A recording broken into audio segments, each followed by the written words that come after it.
they all have a place, right? Traditional and Roth both have a place in the accounts. Make sure your advisor understands what your goals and objectives are.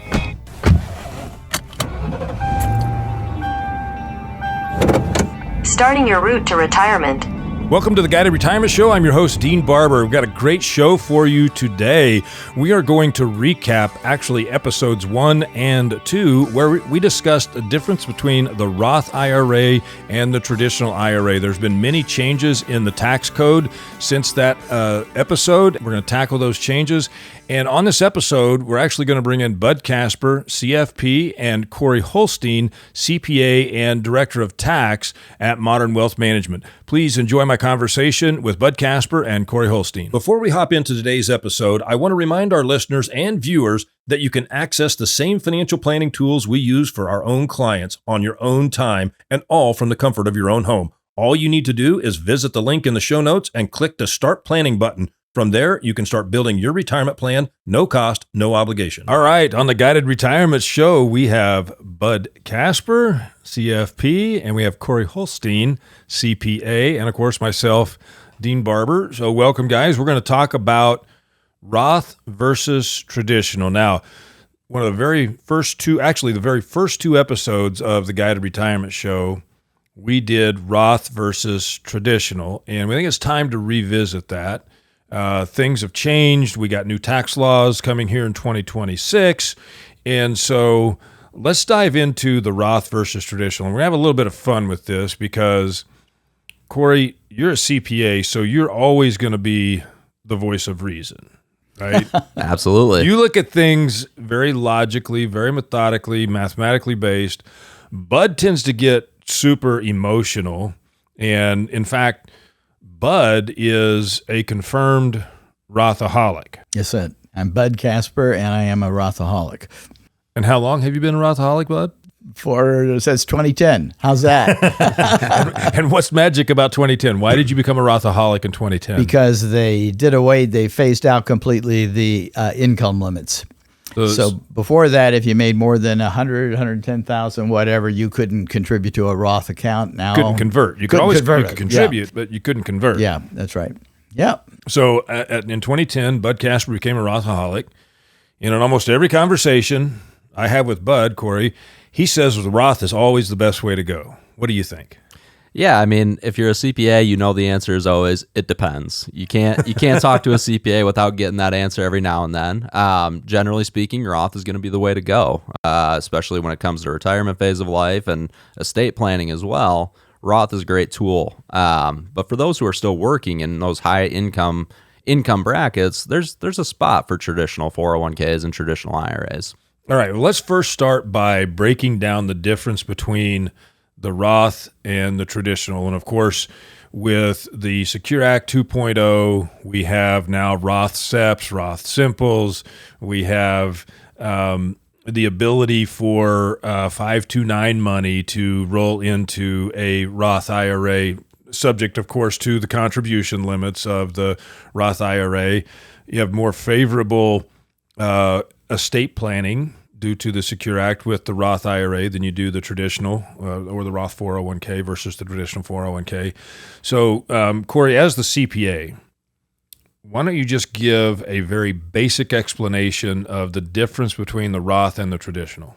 Yeah, so let's start with the traditional IRA. The way a traditional IRA or 401k are all going to work is when you put the funds into the IRA account today, we are getting a tax deduction, meaning none of that money that you put into the account is going to be taxable in the current year. What happens then is that money grows over time, tax deferred. So none of the interest, dividends, or gains inside of that account are taxable. But once we get to the distribution phase of life, we take those funds out to begin living on.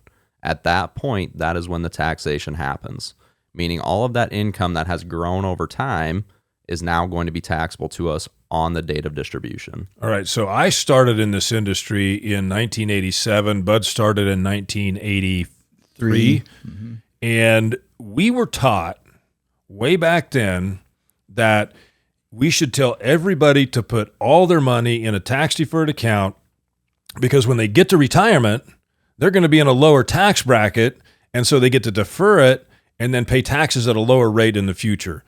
And of course, that turned out to be not so true. Will you agree with that, Corey? I would agree with that. I think the intention was good up front, but once people shoved enough money into those accounts, that didn't come to fruition because we've stockpiled enough assets there that we have to start living on, and that is driving people up into higher tax brackets when factoring in pensions, Social Security, and then the IRA distributions. All right, well, I think you did a great job explaining the traditional IRA. We're going to let the Rothaholic explain the Roth IRA and why you're addicted, bud. Well, because we do so much retirement planning, and when people come into the office and many times they're very proud of what they've been able to accumulate over their working lifetime, and they say, well, I've got $1.5 million that I have for my IRA account, already thinking, they'll be traditional, if you will, at that particular point in time. My reply to that is you want to bet, because you have inside that account Uncle Sam, and Uncle Sam's going to take his share of that. And he's taking his share at the time of your life that you really don't want to pay any more taxes because you paid your entire lifetime with taxes. So when we had the Roth IRA that became available to us, and in 2010 when they stopped having limitations as to how you would qualify, how much you would have to qualify to put into the Roth, it gave us an incredible opportunity because now everybody could put money into a Roth IRA account. And for those who may not be initiated in the definition of that, what it means is that any money that comes out of a Roth will not be federally taxed. And in certain states, and I happen to have those states, it's not the very many, Florida, Nevada, New Hampshire, South Dakota, Tennessee, Texas, and Washington, you have no state tax either. So it's a win-win situation for those folks. So the Roth IRA, then, you put the money in, you pay the taxes on it before it goes in. All your earnings are still tax deferred, but when you go to take the money out, it's tax free. Correct. All right. So let's tackle the Secure Act 2.0 here real quick. That it was actually the Secure Act that made the limitations on people being able to inherit IRAs and Roth IRAs and being able to stretch that out over their lifetime. It used to be before the Secure Act that a person could inherit an IRA or inherit a Roth IRA and simply take required minimum distributions based on the single life expectancy table for inherited IRAs and therefore stretch that money out in that IRA or that Roth over their lifetime. Secure Act changed that, saying that all the money has to come out of either the traditional or the Roth within a 10-year period. So the reason the Roth is better— who wants to give the answer to that one? The reason the Roth is better than the traditional is not just that it's tax-free, it's that regardless of the date of death of the original IRA owner, what happens, Corey? We do not have any required minimum distributions in the first 9 years. That's right. So because there is never a required minimum distribution on an individual Roth IRA, in other words, it's yours, on a beneficiary Roth IRA under the old rules prior to Secure Act, they did have those required minimum distributions every year. But under the Secure Act, they changed it and said, you don't have to take anything out during the first 9 years, but all of it has to come out in 10. Well, why is that a big deal? Because we get 10 full years as a beneficiary of tax-free growth. And then in the 10th year when that comes out, non-taxable. Right. I mean, that's an incredible thing when you think about it, but remember what it was before. It was lifetime. And boy, when you're talking about what that could compound into for a family member of a person who has a Roth, and now you're going to, let's say your children are there and they're going to have 30 more years of life, 35 more years of life of the person that had the Roth account to begin with. And we got to stretch out that so that they would have the ability of letting that money grow tax-free in that account. That was one heck of a deal. Then, of course, what does Washington do? Oh, that's too good a deal, So we're going to come back and we're going to limit it to 10 years for full distributions before that has to be made. All right. So we all have the ability to participate in 401k here at Modern Wealth, right? Mm-hmm. And I don't know the answer to this question for Corey, so I'm going to ask you first. You're participating in the 401k plan. Are you putting money into the Roth portion of the 401k, or are you doing the traditional portion of the 401k? Sure. So, and for our listeners too, context matters. So I'm currently 30 years old. For me, the question I ask a lot of people who are in a similar situation as me is, do you expect your income to go up on an annual basis or down on an annual basis, right? I know for me, or I hope for me, I will continue to grow in my career and continue to earn more as I phase through. So I'm currently doing 100% Roth contributions on my portion. Currently, the way things are structured at Modern Wealth is the employer match is going into a traditional 401k. So again, depending on what my contribution number is, it ends up at roughly a 50-50 split between Roth and traditional, but my contributions are 100% Roth. But what about you? But we know in the future, though, that we're going to have the ability of having the match from the company be Rothable as well, creating a word there. Yeah, I don't even want to go there, Bud, because they actually put that rule in place under the Secure Act 2.0, but they've given zero direction on how that's going to work. We don't know from the company perspective how that's going to work, and we don't know from the employee perspective how that will work. And we don't even know when it's actually going to be able to put in place. Right. Have you seen anything on that, Corey, where they've talked about any direction on that? We're pretty early in the process. It looks like 2024 is a possibility that this can start happening. It's likely larger plans than smaller companies, just from the logistical nature and all the background work that goes into it. You have to remember at the employer level, they receive a deduction from their taxes for any money they're putting into your 401k. That is a taxable benefit to the employee. But when it goes into that traditional 401k, remember, none of the funds that go in there are taxed. So for the company, they're getting a deduction today. And for the employee, they don't have to pick that up as income, right? When we switch that formula over to a Roth contribution at the employer level, likely what's going to happen is that's going to be taxable compensation to the employee when the contribution goes in. So it's still a deductible expense for the employer, right, but it becomes a taxable expense to the employee. There needs to be some incentive for the employer to continue doing it. Right. Sure. And we've had accounts, where we've seen that split where we had to take the pre-tax versus after-tax money and distribute it into the appropriate buckets, meaning one that's taxable and the large one hopefully is the tax-free. Why? Because, we're getting the advantage of no federal tax and in certain states, no state tax either. So what are you contributing to, Bud? You doing traditional or Roth? Oh, well, you know the answer to that because I have right here, I am a Roth-aholic. And everybody should be. And I even had to do that. I'm a converted because the way you get money into a Roth account is to be able, outside of a contribution while you're working, is to go in and convert that money. So you're converting a traditional IRA over into a Roth IRA, but you do have to pay the tax on the conversion.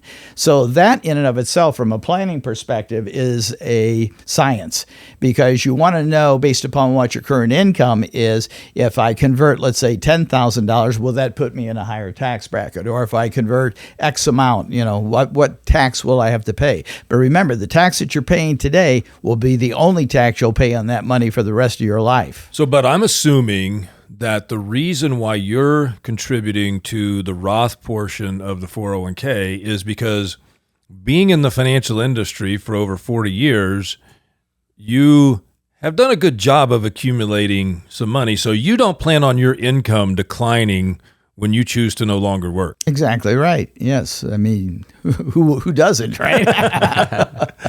Not everybody has that ability, but now I will tell you that I am also contributing 100% to the Roth because I know that the day that I choose to no longer work, which I have no idea when that's going to be, it's quite a ways from now, but I know my income's not going to be any lower at that point than it is today either. So I too have chosen to do the Roth. Now, there are some scenarios where I'll play contrarian here, where the traditional 401k for certain people makes more sense.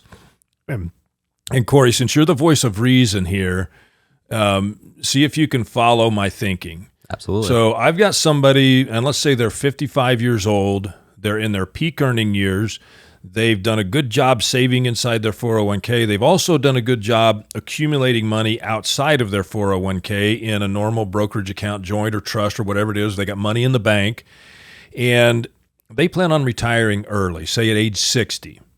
We know that now they're in their peak earning years.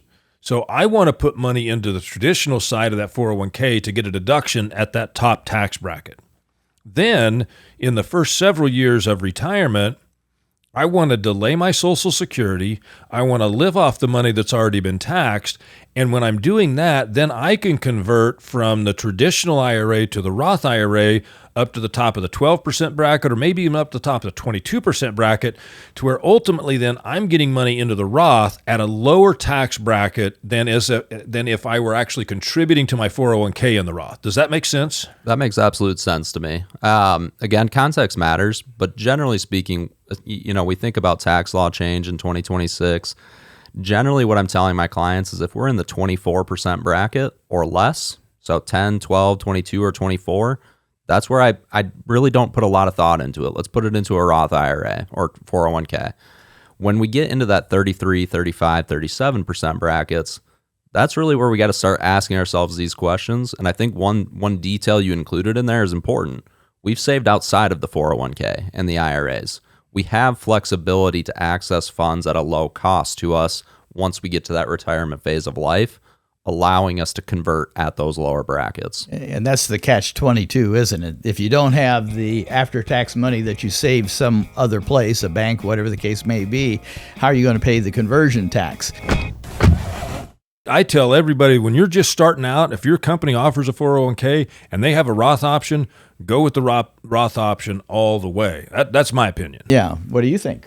I'm in Dean's camp there as well, right? Whenever you're in a lower tax bracket today than where you expect to be at in the future, let's go Roth. That's exactly what I would tell my kids to do as well.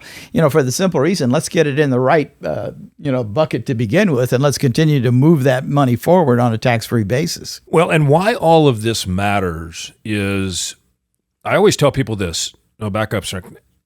Don't ever put money into any type of an account until you know what the rules are going to be to get the money out of the account. Exactly. And so making a decision on whether you do traditional or whether you do Roth, you actually have to step into the future.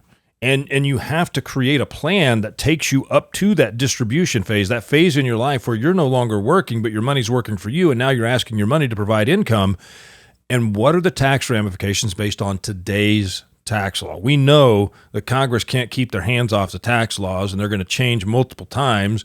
Way more for Corey by the time he's ready to retire than for me or for Bud. But the point is that we have to follow the rules based on the laws that are on the books today, and that's how you make your decision. So don't just say, well, these guys all said, if I'm young, do the Roth, or if I'm in my peak earning years, do the traditional. Don't do that.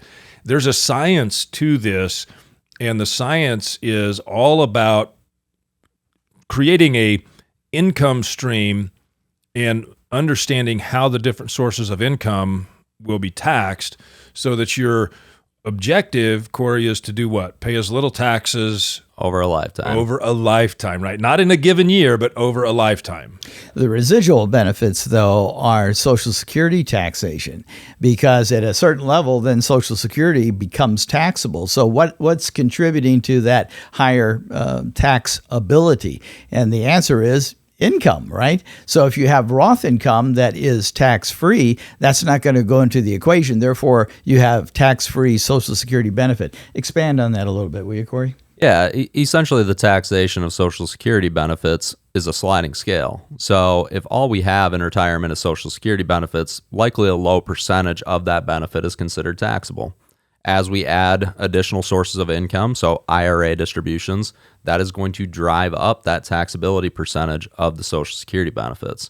And again, I mean, this is going to be a different conversation for different ages because I'm not expecting on Social Security benefits when I'm 75. So it's something that you also, to go to Dean's point, when you're younger, you have to build out what realistically does this look like 30, 40 years from now. And if you're 50, 60, we need a financial plan together to know how to make the decision. That's the other reason to convert while you can, because you don't know what the government's going to do in the future. Well, we do know that the Tax Cuts and Jobs Act, signed into law by President Trump, sunsets January 1st or actually December 31st of 2025. So January 1st of 2026, we go back to those higher tax rates. And so we look closely at Roth conversions every single year to see if it makes sense, and it doesn't always make sense. Corey, you and I worked on a case late in 2022 where doing Roth conversions for this individual, because she was single, was going to take and make 85% of her Social Security taxable where it wasn't before. And her required minimum distributions at age 73 were never going to throw her into a higher tax bracket than what she is today. And so in that particular instance, it just didn't make sense to do the Roth conversion because there was not really going to be any benefit for her. Now, there may have been a small benefit for her beneficiaries, but it wasn't something that was going to impact her life. So when you optimize the result, though, one of the things that you want to remember is it's best to convert when you're no longer employed and you have that W-2 income. Okay. Good point, bud. So at that point, we really have to make a decision. And this is where the analysis comes in. So, between CPAs and CFPs, we're getting a coordination because what we have to do is understand what bracket we might be in with the conversion, which is going to be taxable, right? So we have to plug all this in so we maximize the results without triggering any other taxes on Social Security, Medicare premiums, and even education 529s. Corey, talk a little bit about the IRMAA. That is the income limits that start causing your Medicare premiums to go up, and that's another thing to take into consideration if you're going to start talking about doing Roth conversions post 65. Correct. Well, and really post 63. Right, because you got a 2-year look back. Yeah. So IRMAA stands for Income Related Monthly Medicare Adjustment. So essentially, what IRMAA is if your income as a married filing joint couple is right around $200,000 or less. These numbers do move with inflation each year, so that's why I give you a ballpark number there. But if your income's around $200,000 or less, you're going to be at the base rate of Medicare. But it is a cliff system, meaning that if we go $1 over their threshold for that year, we are jumping into a higher level of Medicare premiums. The coverage doesn't change. You're just paying more for the same coverage. So what I generally refer to that as with clients is it's a shadow tax. You don't see it on the tax return anywhere. It doesn't impact you for 2 years, but at the end of 2 years, you're going to get a letter from the Social Security Administration saying your premium might go up $70 per month, $143 per month. It ranges, but it's a cliff system. Might go up $500 a month. Yeah. It generally, when looking at Medicare for a married filing joint couple, that it adds around a 3 to 4% tax on any conversions once you get into those higher levels of Medicare. So that's a definite consideration. Absolutely. All right. So if we're thinking about converting from traditional to Roth, there's the 5-year rule. And I think a lot of people get confused by the 5-year rule because when the Roth IRA originally came out in 1997, they said, in order for you to get the tax-free benefit from the Roth, the money has to be in the Roth for the longer of 5 years or 59 and a half, right? So it's not, you can't put it in at 58 and then at 59 and a half, take it out because it hasn't been 5 years yet, right? So in that case, you're 64. Yeah. So people confuse that though, Corey. They think that they can't touch any of that money in that 5-year period without incurring a tax. But clarify that because that's not true. Yeah. So I will tell you the 5-year rules when it comes to Roth IRAs are one of the more confusing areas of the tax code. So there's actually 2 5-year rules regarding Roth IRAs.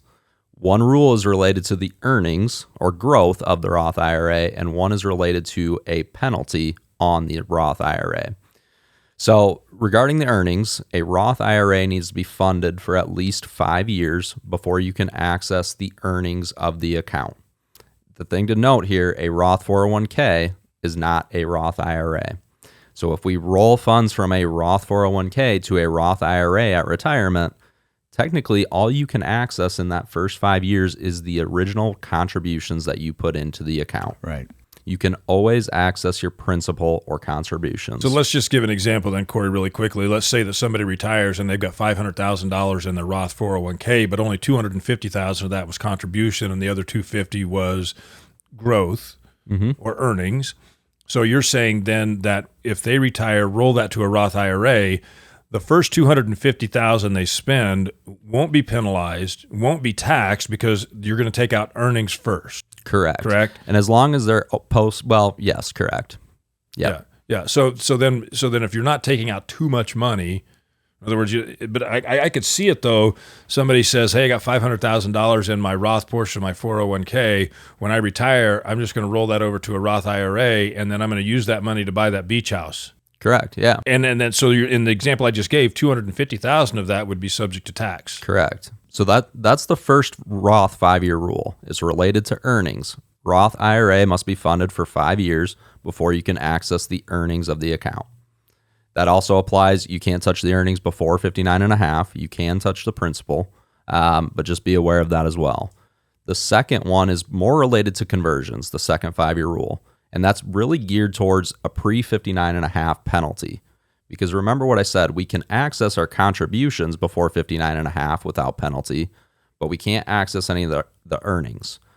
What are the contributions? Well, you can create a basis inside of a Roth account by doing a conversion. But what used to happen is people would need money from their IRA accounts, and what they would do is they'd take it from the traditional account and convert it over to Roth. Well, what you just did is you established basis. So then you would immediately take the basis or the principal out of the Roth account, and essentially what you did is you bypassed the 10% pre-59.5 penalty. So this is where that second 5-year rule comes into play, is to close that loophole.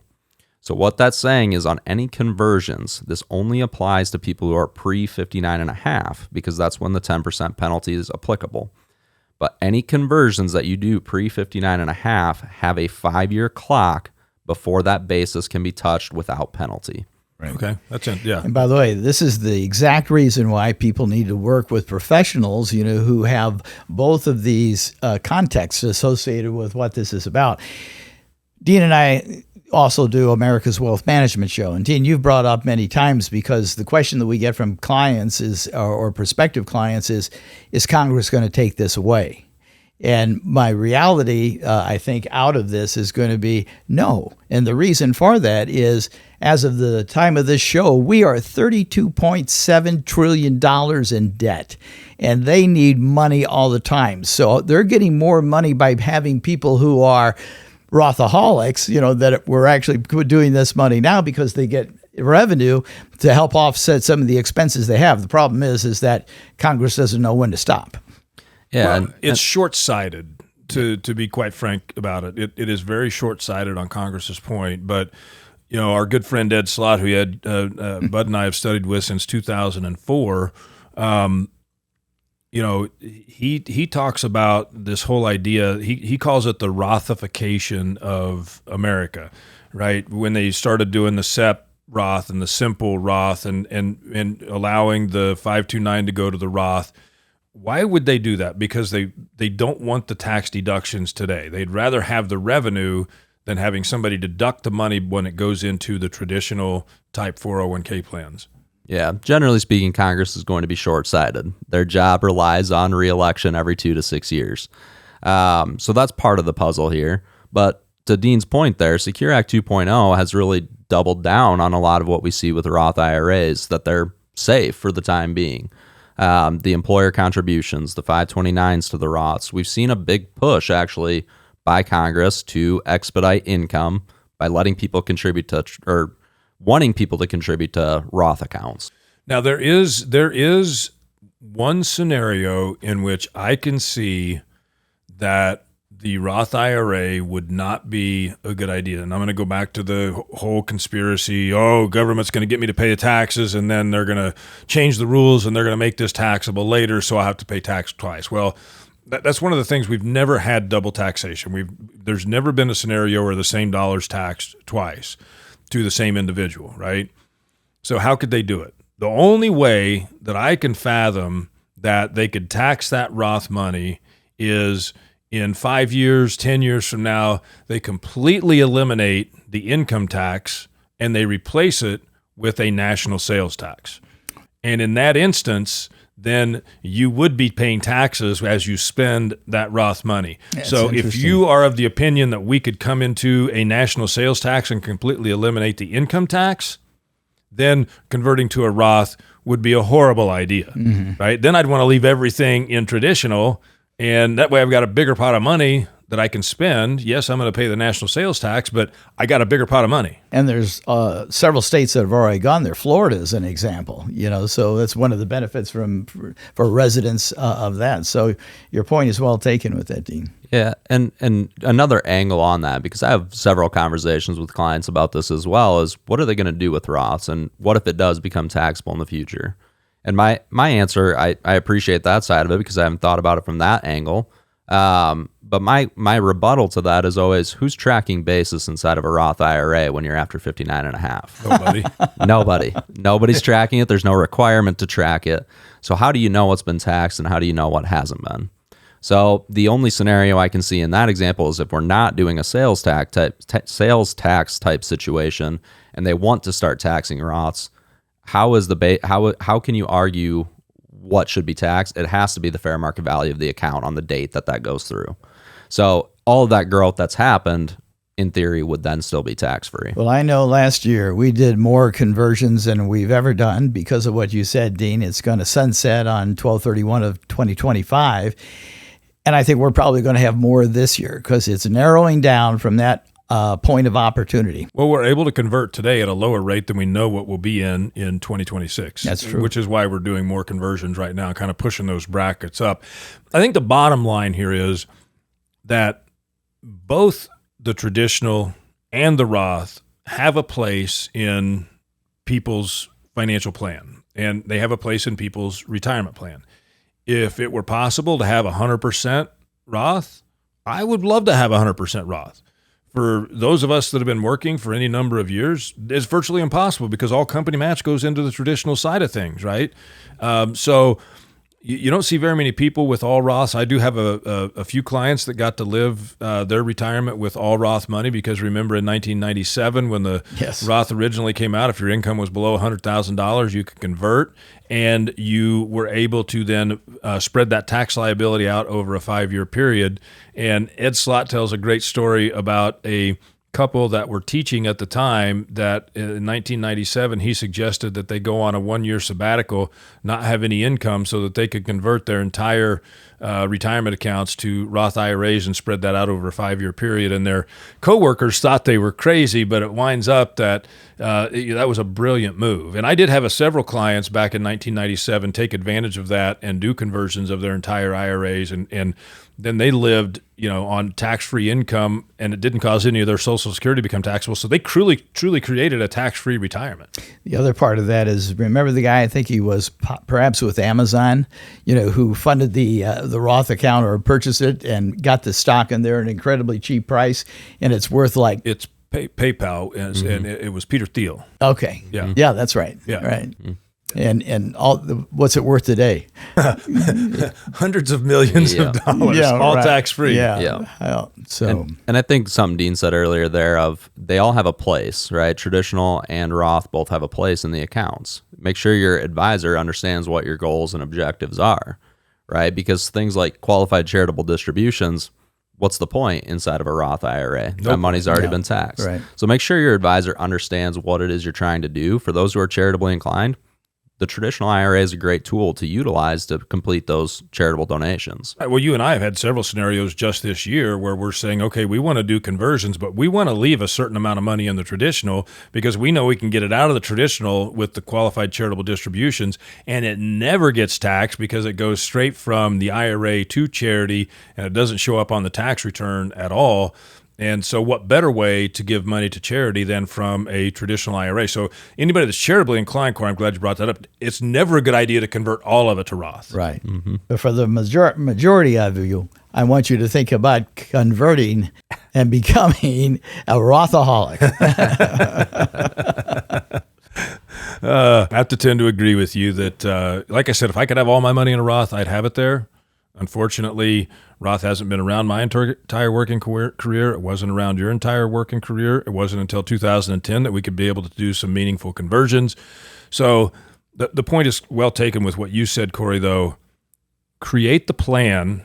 Understand that as long as you live in the United States and either have money or make money, taxes are going to be a factor of your life. So figure out the best plan for you to contribute to and to withdraw from so that you accomplish the main objective And that is to pay as little tax as possible over your lifetime. I think that's a good closing comment. Yeah, well, I hope everybody enjoyed our Roth versus traditional revisit here, episode 94 of the Guide to Retirement Show. Corey, thanks for taking time. And Bud, thanks for taking time to be here with me today. Pleasure. I hope you enjoyed this episode of the Guide to Retirement Show, and I hope you understand as well that we could have talked for many more hours about this particular subject. Your situation is going to be unique to you. We're happy to help you. If you'll check out a link in the show notes, you'll find a link to our calendar where you can schedule a meeting with one of our certified financial planner professionals. If you're watching us on YouTube, please make sure and subscribe and click the bell icon so you're notified every time a new episode of the Guided Retirement Show comes out. Also, make sure and share this with your friends, whether it be on podcast or on YouTube. Don't forget, we're offering you access to the same financial planning tools we use for our own clients. Just get out to the link in the show notes and click the Start Planning button and begin your retirement plan from the comfort of your own home.